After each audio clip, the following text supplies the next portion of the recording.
Hello everyone, అందరికీ good evening. Welcome to sunshine tarot. నేను మీ ప్రియ. ఇవాళ మన రీడింగ్ టాపిక్ వచ్చేసి మీ పర్సన్ నుంచి ఎలాంటి లవ్ మెసేజెస్ వస్తాయి అనేది చూద్దాము. సో మీలో ఎవరైనా ఫస్ట్ టైం మన ఛానల్ని చూస్తూ ఉంటే సబ్స్క్రైబ్ చేసుకోండి. పక్కన ఉన్న బెల్ ఐకాన్ యాక్టివేట్ చేయడం వల్ల నేను నెక్స్ట్ టైం ఏ వీడియో అప్లోడ్ చేసినా సరే మీకు టైం టు టైం నోటిఫికేషన్స్ అనేది వస్తాయి. సో దట్ ఏ వీడియో కూడా మిస్ అవ్వకుండా చూడొచ్చు మీరు. ఓకే. మీరు అందరూ సపోర్ట్ చేస్తున్న దానికి చాలా చాలా థ్యాంక్స్ అండి. ఇలాగే మీ సపోర్ట్, మీ అభిమానం ఎప్పటికీ నా పైన చూపిస్తారని నేను కోరుకుంటున్నాను. సో యూనివర్స్, ఏంజల్స్, మా వ్యూయర్స్ పర్సన్స్ నుంచి అట్ ప్రెసెంట్ ఎలాంటి లవ్ మెసేజెస్ వస్తాయి, వాళ్ళ కోసం ఎలాంటి లవ్ మెసేజెస్ మా వ్యూయర్స్ సెండ్ చేస్తారు, వాళ్ళు ఎలాంటి ఎనర్జీస్లో ఉన్నారు, క్లారిటీ ఇవ్వండి యూనివర్స్. ఓం నమ శివాయ. ఎగ్జాక్ట్గా రీడింగ్ రావాలి. అండ్ ఈ వీడియో మీకు రెసనేట్ అయితే డెఫినెట్గా లైక్ చేసి సపోర్ట్ చేయండి ఫ్రెండ్స్. అండ్ మీకు మీ సిచ్యువేషన్కి తగ్గట్టు మీ నేమ్ పైన, మీ పర్సన్ నేమ్ పైన రీడింగ్స్ తీసుకోవాలి, పర్సనల్ రీడింగ్ కావాలి. అండ్ జాబ్ రిలేటెడ్ కానీ, కెరియర్ రిలేటెడ్ కానీ, మనీ విషయం కానీ, లేకపోతే హెల్త్ ఇష్యూస్ కానీ, సో సమ్ ఫ్యామిలీ ప్రాబ్లమ్స్ ఉండి మీరు మీ పర్సన్ దూరంగా ఉన్నారా, మీరు కలుస్తారా లేదా, మీకు రీయూనియన్ అవుతుందా లేదా, మీ పర్సన్కి మీకు మ్యారేజ్ జరుగుతుందా లేదా, లేకపోతే మీరు మ్యారేజ్ అక్కడ వరకు వచ్చి మీ మ్యారేజ్ జరగడం ఆగిపోయింది, వాళ్ళు ఎలాంటి రెస్పాండ్ ఇవ్వట్లేదు. సో అలాంటి సిచ్యువేషన్స్ ఉన్నా సరే అసలు అవుతుందా లేదా, మీ మ్యారేజ్ ఎప్పుడు అవుతుంది, అండ్ మీ పర్సన్కి ఏమైనా థర్డ్ పార్టీ సిచ్యువేషన్స్ ఉన్నా సరే వాళ్ళు థర్డ్ పార్టీ నుంచి రిమూవ్ అవుతారా లేదా, సో మళ్ళీ మీతో రీయూనియన్ అవుతారా లేదా, రికన్సిలేషన్ అవుతారా లేదా, ఎవరైనా like divorce court cases issues ఉన్నా సరే వాళ్ళు కూడా వాళ్ళ మనసులో ఉన్న వ్యక్తితో రీయూనియన్ అవుతారా, లేకపోతే మీరు ప్రపోజ్ చేస్తే మీ పర్సన్ యాక్సెప్ట్ చేస్తారా లేదా, సో మీ పర్సన్ కోసం మీరు వెయిట్ చేయాలా లేకపోతే మూవ్ ఆన్ అయిపోవాలా, ఇలాగా మీ సిచ్యువేషన్కి తగ్గట్టు నేను ఎంత టైం వెయిట్ చేయాలి నా పర్సన్ కోసం, ఇలా మీ క్వశ్చన్స్ ఉంటాయి కదా, మీ క్వశ్చన్స్కి రీడింగ్ కావాలి అనుకుంటే కనుక స్క్రీన్ పైన నా వాట్సాప్ నెంబర్ ఉంటుంది. సో ఎవరు డైరెక్ట్గా కాల్స్ చేయకండి, మెసేజ్ మాత్రమే చేయండి పర్సనల్ రీడింగ్ కోసం. సో మీకు ఇంట్రెస్ట్ ఉంటే అమౌంట్ పే చేసి రీడింగ్స్ తీసుకోవచ్చు. ఓకే.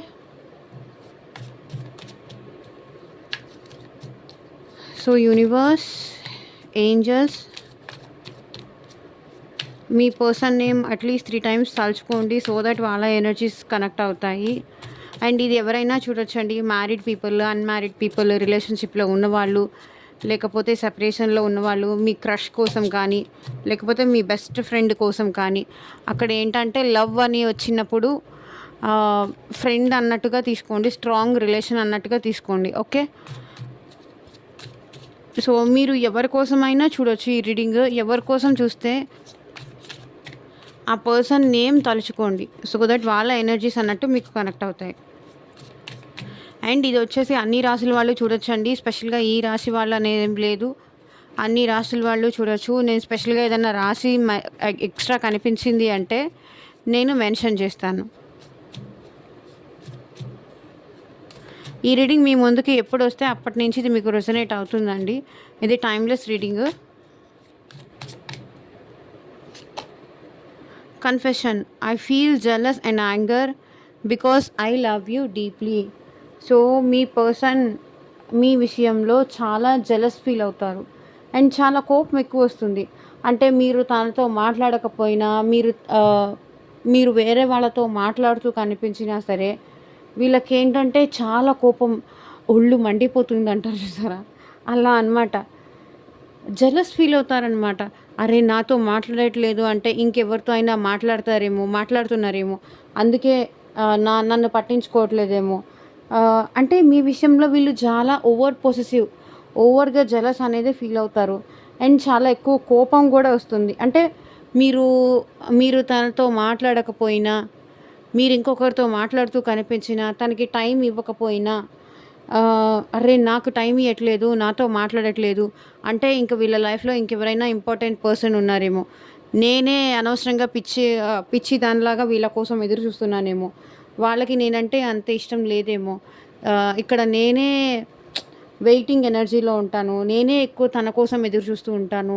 నాకే ఎక్కువ ప్రేమ ఉంది కాబట్టి నేను వాళ్ళ విషయంలో ఎక్కువ కోపంగా ఫీల్ అవుతాను. ఎక్కువ జెలస్‌గా ఫీల్ అవుతాను. అంటే వీళ్ళు మీ విషయంలో చాలా ఓవర్ పొసెసివ్ అండి. మీరు ఒక్క నిమిషం మాట్లాడకపోయినా, మీ కాల్ వెయిటింగ్ వచ్చినా ఇంకెవరితో అయినా మాట్లాడుతున్నారేమో. ఇంకెవరితో అయినా ఏమన్నా న్యూ పర్సన్ ఎవరైనా మీ లైఫ్‌లోకి వచ్చారేమో. సో, వాళ్ళతో కాల్ మాట్లాడుతున్నారేమో. అందుకే మీరు కాల్ లిఫ్ట్ చేయట్లేదేమో. అందుకే మీరు కాల్ చేయట్లేదేమో. అందుకే మీ కాల్ వెయిటింగ్ వచ్చిందేమో. లేకపోతే మీరు ఆన్‌లైన్‌లో ఉండి ఇంకేదన్నా వర్క్ బిజీలో ఎవరితో అయినా మాట్లాడుతూ వీళ్ళకి మీరు అవైలబుల్‌గా లేకపోయినా సరే, అరే! నన్ను పక్కన పెట్టేశారు. నేను అక్కర్లేదు. నాకసలు వాల్యూ లేదు. నాకసలు ఏమీ లేదు అని చెప్పేసి జెలస్ ఫీల్ అవుతారు. కాల్ వెయిటింగ్ వస్తే ఎవ్వరు మళ్ళీ మీరు ఫోన్ లిఫ్ట్ చేసి మాట్లాడేదాకా వాళ్ళకి మనశ్శాంతి ఉండదనమాట. ఎందుకంటే మీరు చూడ్డానికి బాగుంటారు. మీరు చాలా మంచివాళ్ళు. మీరు మంచి మనసు మీది. సో, ఇట్టే ఏంటంటే వేరే వాళ్ళకి కూడా మీరు నచ్చేస్తారు. కాబట్టి వీళ్ళేంటంటే మీ విషయంలో extra care, extra attention, extra time, extra జెలస్‌గా ఫీల్ అవుతారనమాట. అదే జెలస్ ఫీలింగ్‌తో వీళ్ళకేంటంటే కోపం కూడా ఎక్కువనమాట. తనతో మాట్లాడకపోయినా, తనకి చెప్పకుండా మీరేదన్నా పని చేసినా, తను చెప్పకుండా మీరెక్కడికైనా వెళ్ళినా, లేకపోతే చెప్పకుండా మీరు ఏం చేసినా సరే వీళ్ళకంటే చాలా కోపం వస్తుంది మీ విషయంలో.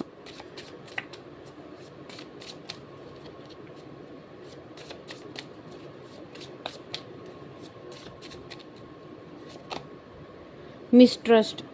Your doubt is killing trust between us. So, మీరు నమ్మట్లేదంట వాళ్ళని అని వాళ్ళు ఫీల్ అవుతున్నారు. నీ అనుమానాలే మనిద్దరి మధ్య దూరాలు పెంచుతున్నాయి. నీ అపార్థాలు, నీ అపోహలు మనిద్దరి మధ్య గ్యాప్, డిస్టెన్స్ అనేది మెయింటైన్ చేస్తున్నాయి. దూరం పెంచుతున్నాయి. ఎందుకంటే నేను ఎంత నిన్ను కనెక్ట్ అవుదాము, నీతో మంచిగా ఉందాము అని నేను ఎంత ట్రై చేసినా సరే, నువ్వు నన్ను నమ్మలేకపోతున్నావు. ప్రతి దానికి చీటికి మాటికి నన్ను అనుమానిస్తున్నావు. నీ అనుమానాలు, అపార్థాలు, అపోహల వల్ల మన ఇద్దరి మధ్య ఉన్న ప్రేమ కానీ, నమ్మకం కానీ ఎక్కడో తక్కువైపోతుంది. ఎందుకు నా మీద నీకు అంత అనుమానం? నేను నీతోనే ఉంటాను. నిన్నే ఇష్టపడుతున్నాను. నీతోనే ఉంటాను. ఎందుకు నా మీద ఇలా అనుమానాలు పెంచుకుంటున్నావు అని అంటారు. మీరేమో ప్రేమ ఉన్న చోటే కదా అనుమానాలు కూడా ఉండేది. అది అనుమానం కాదు. అది నా భయము, అది నా జాగ్రత్త అని మీరు ఫీల్ అవుతారు. ఎక్కడ మీ చేయి దాటిపోతారో ఆ పర్సన్, ఎక్కడ మిమ్మల్ని కాకుండా ఇంకొకళ్ళు కనెక్ట్ అవుతారేమో అని మీకు భయం. కానీ వీళ్ళకేంటంటే నా మీద ఎందుకు అలా అనుమానిస్తావు? నన్నెందుకు నీ అనుమానాలతో నన్నెందుకు చంపుతావు? అని ఇక్కడ ఈ పర్సన్ అంటున్నారు.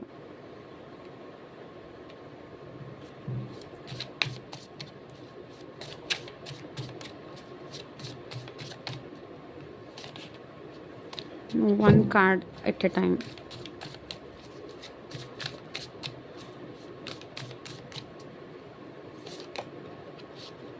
Judgment. You are judging me and making your own opinions.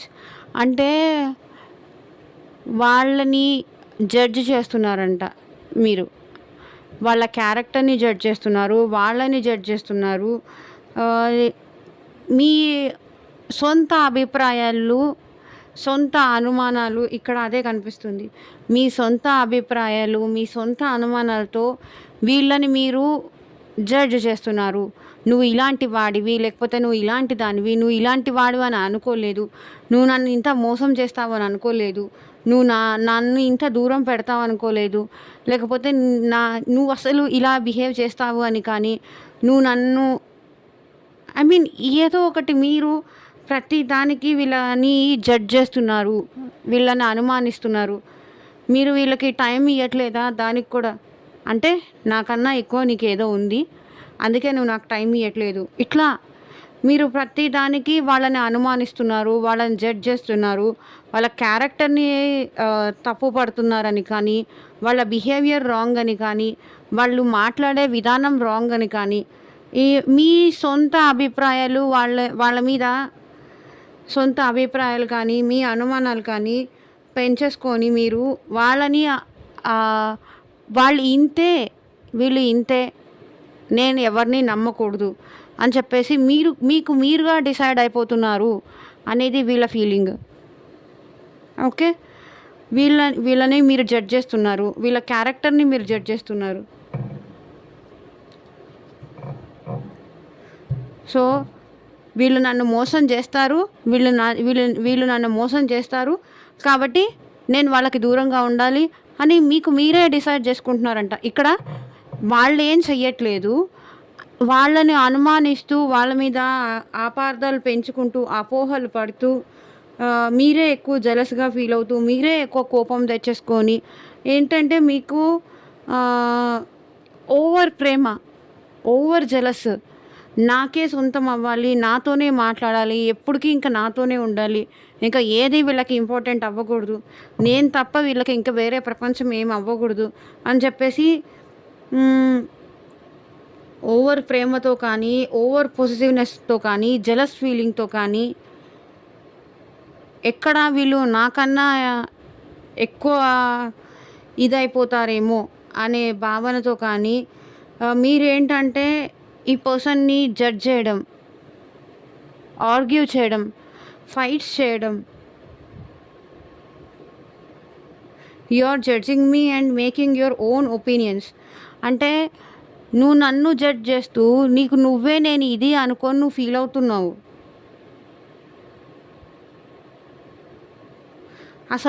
అసలు నిజమేంటి అని నన్ను అడిగి తెలుసుకోవాలని నీకు లేదు. నీకు నువ్వే డిసైడ్ అవుతావు. ఇదే కరెక్ట్, ఇదే ఫైనల్ అని నువ్వే డిసైడ్ అయిపోతావు. ఏదైనా ప్రాబ్లమ్ వస్తే, ఏదైనా మన ఇద్దరి మధ్య మిస్‌అండర్‌స్టాండింగ్స్ వస్తే, ఎందుకు ఇలా నాకు దూరంగా ఉంటున్నావు, ఎందుకు నన్ను దూరం పెడుతున్నావు అని నన్ను అడగొచ్చు కదా. నేను చెప్తాను కదా. నీకు నువ్వే సెల్ఫ్‌గా ఒక నిర్ణయానికి వచ్చేసి, నీకు నువ్వే ఏదేదో ఊహించేసుకొని, నీకు నువ్వే అన్నీ చేసుకొని, చివరికి నన్ను చెడ్డవాడిని నన్ను చెడ్డదాన్ని చేస్తున్నావు అనేది ఇక్కడ మీ పర్సన్ ఫీలింగ్. నా క్యారెక్టర్‌ని డిసైడ్ చేస్తున్నావు, నన్ను అనుమానిస్తున్నావు, నా మీద ఇది పెంచేసుకుంటున్నావు నువ్వు.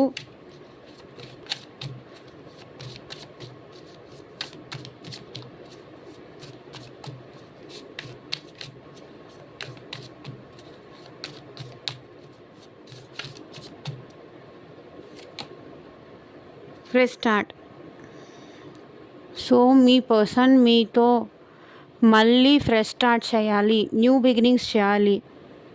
న్యూగా మళ్ళీ మీ ఇద్దరి మధ్య ఈ ఈ ఏవైతే జెలస్ ఫీలింగ్ ఉందో, ఏదైతే అనుమానాలు, అపార్థాలు ఉన్నాయో, ఏదైతే జడ్జ్మెంట్, ఒక డెసిషన్కి అడగకుండా, చెప్పకుండా, చేయకుండా ఒక నిర్ణయానికి సో లెట్స్ బ్రేకప్ అని కానీ, నువ్వు నాతో మాట్లాడట్లేదు, నాకు టైం ఇవ్వట్లేదు, నాకు అవసరం లేదు, నేను నిన్ను ప్రతిసారి నేను అడుక్కోవాల్సిన అవసరం లేదు అని చెప్పేసి, ఒకవేళ వాళ్ళు బిజీగా ఉంటే వాళ్ళ పేరెంట్స్తో మాట్లాడినా సరే, లేకపోతే వాళ్ళ ఫ్రెండ్స్తో మాట్లాడినా సరే, మీరేంటంటే వాళ్ళ పైన జలస్ ఎక్కువ పెంచేసుకొని, కోపం పెంచేసుకొని, ఇంకొక అమ్మాయితో కానీ, ఇంకొక అబ్బాయితో కానీ, ఆపోజిట్ జెండర్తో కానీ మాట్లాడుతున్నారు అని చెప్పేసి, ఇక్కడ మీ ఓన్ డెసిషన్స్ వల్ల మీరు సఫర్ అవుతున్నారు, వీళ్ళని సఫర్ చేస్తున్నారు అనేది వీళ్ళ ఫీలింగ్. మళ్ళీ నాకు నీతో ఫ్రెష్ స్టార్ట్ చేయాలని ఉంది. I am in love with you, you will be my bae. నేను నీతో ప్రేమలో ఉంటావా నాతో జీవితాంతం అని అడగాలి అనుకుంటున్నారు. ఈ పర్సన్కి మీరంటే చాలా ప్రేమ ఉందండి. మీతో ఫ్రెష్ స్టార్ట్ చేస్తున్నారు. నాకు తెలిసి అనుమానాలు, అపార్థాలు, మిస్‌అండర్‌స్టాండింగ్స్ ప్రతి రిలేషన్‌లో కామనే. కానీ ఏంటంటే కొంచెం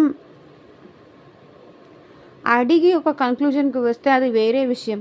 అడగకుండా మీకు మీరే ఏదో జడ్జ్‌మెంట్ చేసేసుకొని, మీకు మీరే ఫైనలైజ్ చేసుకొని, అంటే ఈ కోర్టులో మీరే లాయరు, మీరే జడ్జు, మీరే అన్ని. వాళ్ళకి ఇక్కడ మాట్లాడే అవకాశం కూడా ఇవ్వట్లేదు అనేది వాళ్ళ feeling.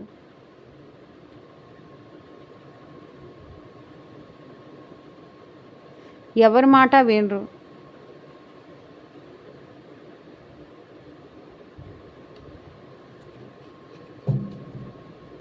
I'm in love with you. నేను నీతో ప్రేమలో ఉన్నాను. మళ్ళీ మనం కలిసి ఉందామా, మనం పెళ్లి చేసుకుందామా, ఫ్రెష్ స్టార్ట్ చేద్దామా, లేకపోతే న్యూ బిగినింగ్స్ చేద్దామా. నేను నిన్ను చాలా ఇష్టపడుతున్నా, నేను నిన్ను చాలా ప్రేమిస్తున్నాను. నాకు నువ్వు కావాలి, నాకు నేను వదులుకోవడం ఇష్టం లేదు. ఉంటావా నాకు ఎప్పటికీ నాతో తోడుగా అని ఇక్కడ మీ పర్సన్ అడుగుతున్నారు.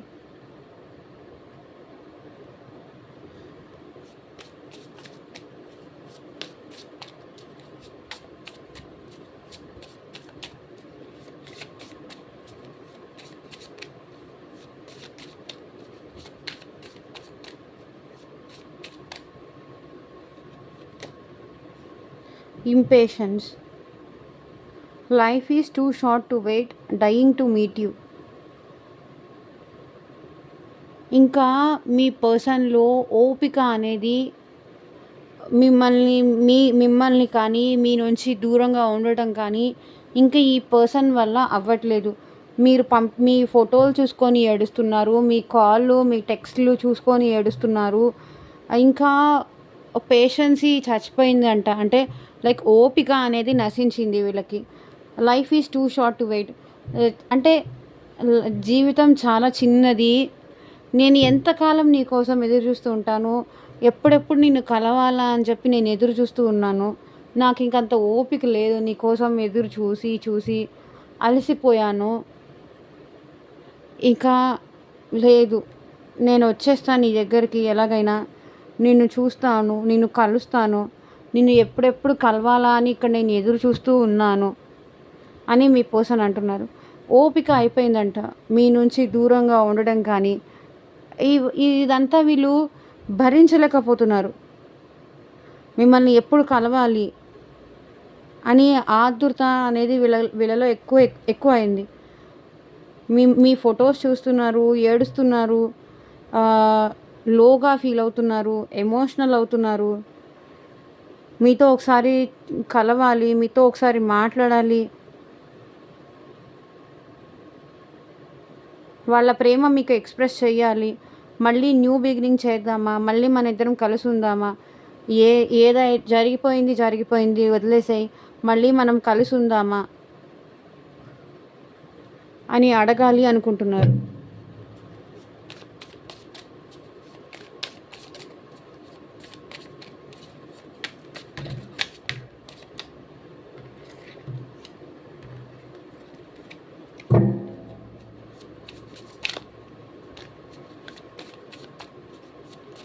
ఓపిక లేదు, ఎదురు చూసి అంత ఓపిక లేదు.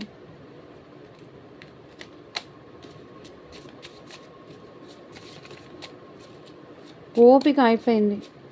ఎదురు చూసి అలసిపోయారనమాట మీకోసం. మీ దగ్గర నుంచి ఇంకా కాల్ కానీ మెసేజ్ కానీ ఏమీ రావట్లేదు అని చెప్పి ఇంకా భరించలేక ఇంకా వచ్చేయాలి అనుకుంటున్నారు మీ పర్సన్ మీ దగ్గరికి.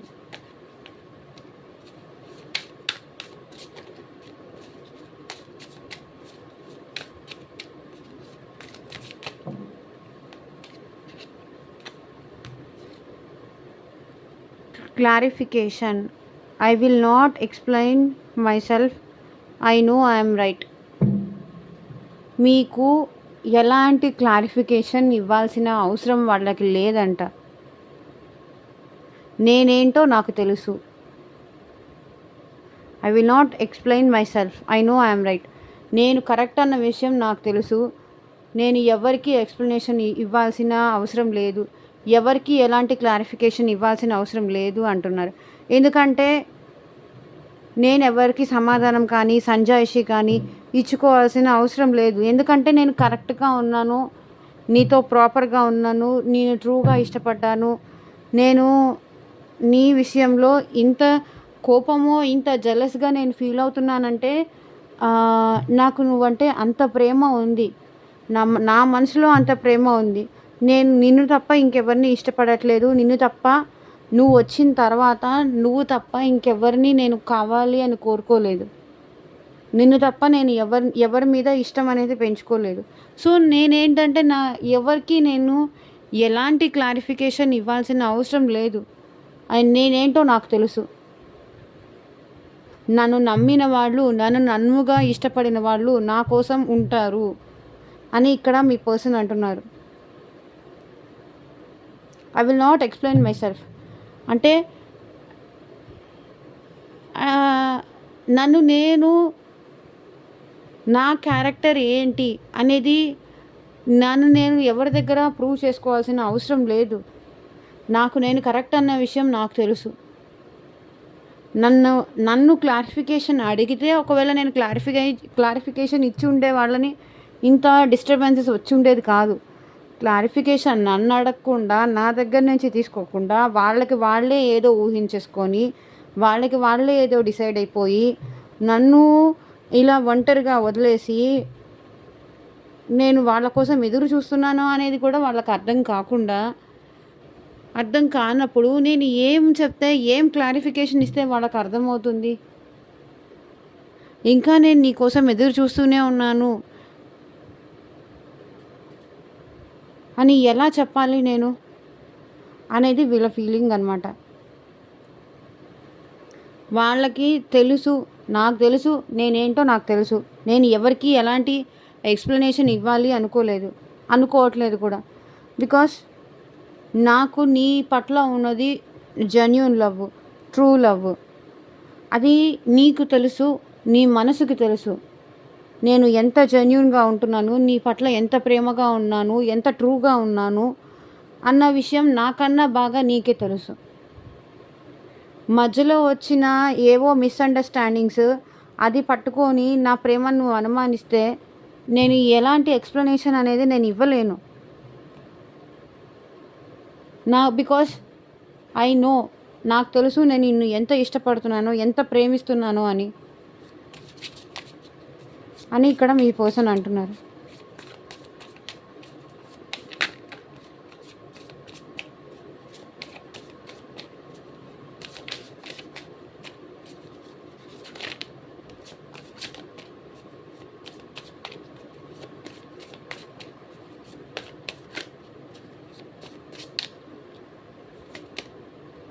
ఫ్యామిలీ.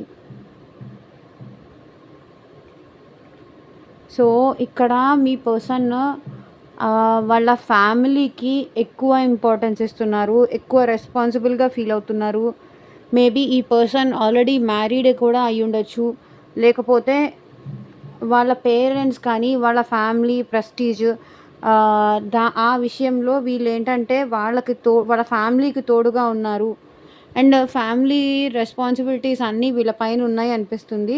అండ్ ఈ పర్సన్ ఒకవేళ ఆల్రెడీ మ్యారీడ్ అయి ఉంటే కనుక వాళ్ళ ఫ్యామిలీతో ఎక్కువ టైం స్పెండ్ చేయడానికి ట్రై చేస్తున్నారు. ఫ్యామిలీ రెస్పాన్సిబిలిటీస్ అనేది వీళ్ళ పైన చాలా ఎక్కువ ఉన్నాయి.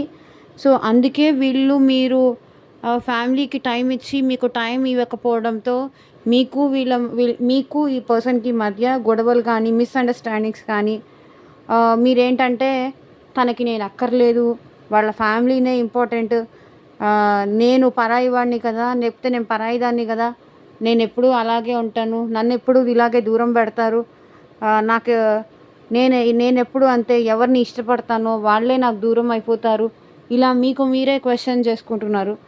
కానీ వీళ్ళేంటి, I'm busy with other responsibilities. వీళ్ళకి వేరే రెస్పాన్సిబిలిటీస్తో కానీ వాళ్ళ కిడ్స్ కానీ లేకపోతే వాళ్ళ ఫ్యామిలీలో ఏమైనా డిస్టర్బెన్సెస్ ఉన్నా సరే ఆ రెస్పాన్సిబిలిటీస్తో వీళ్ళు బిజీగా ఉంటున్నారు. You need to accept it. అది మీరు ఒప్పుకొని తీరాలి.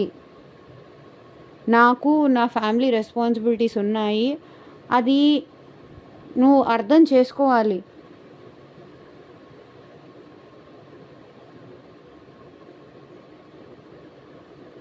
ఎప్పుడు నీకే టైం ఇస్తూ నీతోనే మాట్లాడుతూ నీతోనే స్పెండ్ చేయాలి అంటే కూడా ఆల్వేస్ నాకు కుదరదు కదా. నాకంటూ ఒక ఫ్యామిలీ ఉంది, నేను ఒక ఫ్యామిలీలో రెస్పాన్సిబుల్ పర్సన్.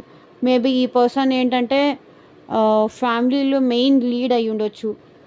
ఫ్యామిలీ రెస్పాన్సిబిలిటీ ఇది ఉమెన్ అయినా సరే, మెన్ అయినా సరే వాళ్ళ ఫ్యామిలీని వీళ్ళే చూసుకుంటూ ఉండుండొచ్చు, వీళ్ళే పోషిస్తూ ఉండొచ్చు. వీళ్ళ పైన ఏంటంటే మేబీ వేరే వాళ్ళంతా ఇర్రెస్పాన్సిబుల్ అయి ఉండొచ్చు. సో వీళ్ళే రెస్పాన్సిబిలిటీగా తీసుకొని ఫ్యామిలీని ముందుకు నడిపిస్తున్నారు అని ఇక్కడ మీ పర్సన్ చెప్తున్నారు. I'm busy with other responsibilities. వీళ్ళకి వేరే రెస్పాన్సిబిలిటీస్ కూడా ఉన్నాయి. లైక్ ఫ్యామిలీ కానీ, వైఫ్, హస్బెండ్, లేకపోతే కిడ్స్, లేకపోతే వైఫ్, కిడ్స్, లేకపోతే వాళ్ళ పేరెంట్స్. ఇలా ఫ్యామిలీ రెస్పాన్సిబిలిటీస్ అనేది వీళ్ళు ఎక్కువ తీసుకుంటున్నారు, ఫ్యామిలీకి ఎక్కువ టైం ఇస్తున్నారు. సో అది నువ్వు అర్థం చేసుకోవాలి. అర్థం చేసుకోకుండా నాతో ఇలా గొడవ పడి ఆర్గ్యూ చేస్తే కష్టం అని ఇక్కడ మీ పర్సన్ అంటున్నారు.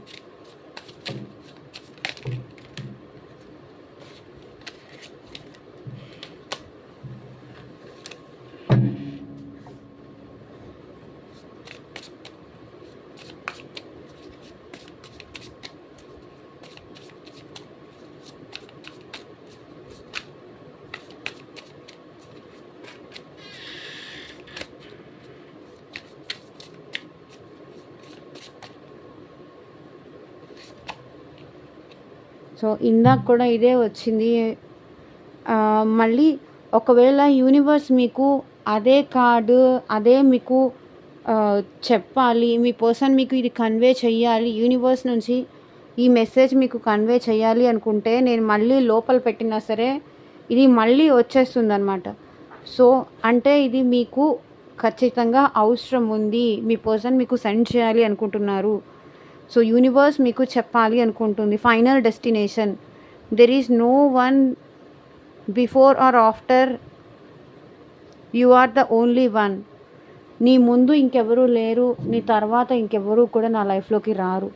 నేను నీ నుంచి దూరంగా ఉంటున్నాను అంటే అది నా ఫ్యామిలీ రెస్పాన్సిబిలిటీస్ వల్లే నేను నీకు దూరంగా ఉంటున్నాను తప్ప మేబీ ఫ్యామిలీ ఒప్పుకోవట్లేదని కానీ, లేకపోతే ఫ్యామిలీ రెస్పాన్సిబిలిటీస్ అనేది వీళ్ళ పైన ఉండడం కానీ, సో ఇలాంటి సిచ్యువేషన్స్ ఏదో ఉంది కాబట్టి వీళ్ళు మీ నుంచి దూరంగా ఉంటున్నారు తప్ప నీకన్నా ముందు నా లైఫ్లో ఎవరు లేరు అండ్ నీ తర్వాత కూడా ఇంకెవరు రారు. నువ్వు ఒక్కదానివే, లేకపోతే నువ్వు ఒక్కడివే నా లైఫ్లో ఫైనల్ డెస్టినేషన్. నువ్వే నా లైఫ్, నువ్వే నా జీవితం, నువ్వే నా జీవితానికి పరమార్థం. అది ఏమైనా అనుకోండి. There is no one before or after you అంటే మీ పర్సన్ మీకు కన్వే చెయ్యాలి అనుకుంటున్నారు. ప్లీజ్ నన్ను అనుమానించకు. నేను ఇంకెవరితోనూ మాట్లాడట్లేదు, నాకు ఇంకెవరూ వద్దు, నువ్వే నాకు అన్నీ.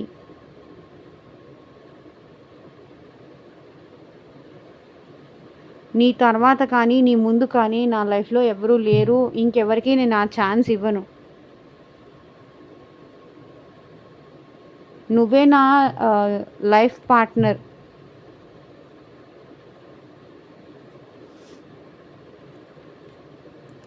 అనుమానాలతో, అపార్థాలతో ప్లీజ్ నన్ను బాధ పెట్టకు అండ్ నువ్వు కూడా బాధపడకు.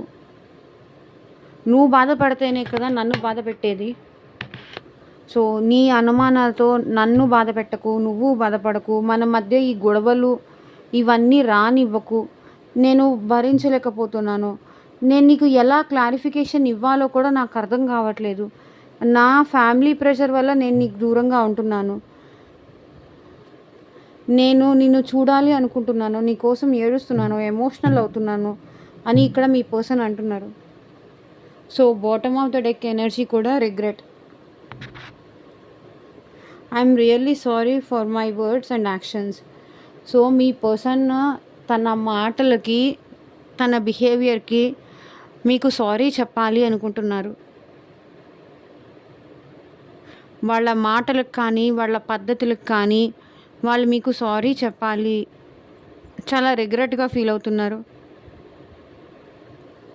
సో ఇదేనండి వాళ్ళ రీడింగ్. ఎంతమందికి రెజొనేట్ అయింది అని నాకు కింద కామెంట్ సెక్షన్లో చెప్పండి. And thank you for watching. By.